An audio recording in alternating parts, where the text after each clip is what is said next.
Can you explain in a nutshell what really happened at that trial? I mean, everybody, you hear it, you get bits and pieces, but there's no real clear picture. Can you give us a clear picture of what happened and why it happened? How did we get to where we are now with, I mean, from the whole, just how did we get here? The trusteeship, the trial, what happened that brought us to this point now? In 2008, our union, UHW at that time, was in a very constructive way trying to change some of the direction that SEIU was going in. And the simplest way I can put that change in direction is we've been a very democratic union. We believe it's important to empower workers, that a union is of workers, for workers, governed by workers, that it's your union.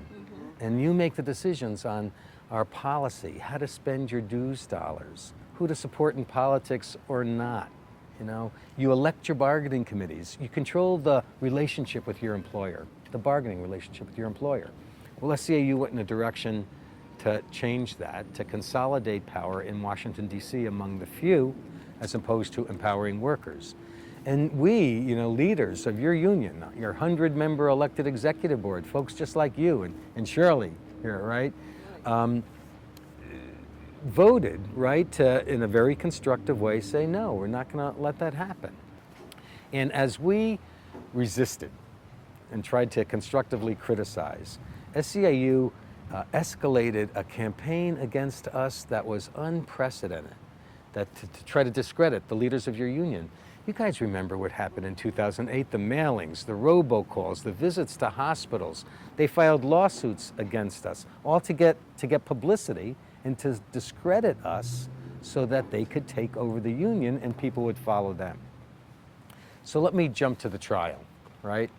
SEIU brought a lawsuit against NUHW and 28 of our leaders and sued us for $25 million. $25 million. And their purpose was to destroy NUHW. That's why they filed that lawsuit, and obviously they failed. When the trial actually began, where they had these complaints and leaflets out that your leaders stole money, right? First it was $3 million, then it was $6 million, then I stole $2 million from the strike fund. Remember that one? All of those complaints and charges went away before the trial began because they were all made up. So the original lawsuit of $25 million, by the time the trial started, went down to $5 million, right? Then we went into the trial. And the outcome was 16 of us got fined $740,000 collectively in total. And what that $740,000 fine was for was the overhead of the union for a 3-week period in January of 2009. The staff salaries, over 250 staff in the program. The jury decided, they believed SEIU's lawyers on this point.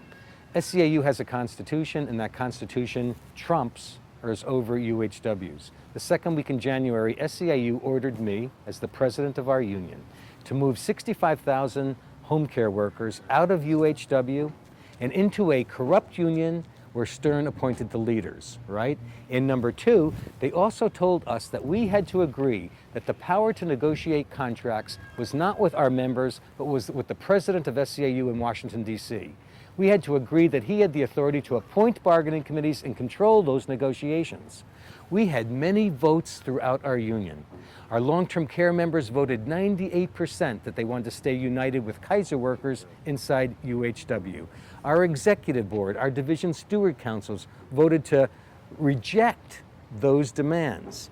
And after we got that final ultimatum to move the 65,000 workers out and obey this order on collective bargaining, given the power to the president of SEIU, we had meetings throughout California, and over 5,000 elected stewards like you folks voted nearly unanimously to reject that ultimatum. And they directed me as the president of the union to do all possible to prevent that from happening, to resist it. With me? So for a 3-week period, we resisted SEIU's order. We said no, right? And then they put us in trusteeship on the 27th of January in 2009. The executive board asked to meet with Andy Stern, and he refused to meet with us. We sent several letters to him saying, let's meet to talk about this. You know, we know there's corruption in the Union of Southern California. We want to meet to talk about this, and he would not meet with us. No, the judge in this trial is a corporate judge. He looks at a local union like you're a franchise of McDonald's, of the corporation, right? So the jury found that, in fact, the SEIU Constitution trumps UHW's local constitution, so that I, as an officer of SEIU, was obligated to follow their direct orders. And therefore, the money that UHW spent fighting that order needs to be returned to SEIU. Well, you know what? If I had to do that all over again, I would do the exact same thing. It's worth it to me to be fined $70,000 if it means being accountable to the members that elected me as opposed to some SEIU leaders in Washington, D.C. I would do the same thing over again. You know, it's worth it for our members to control this union.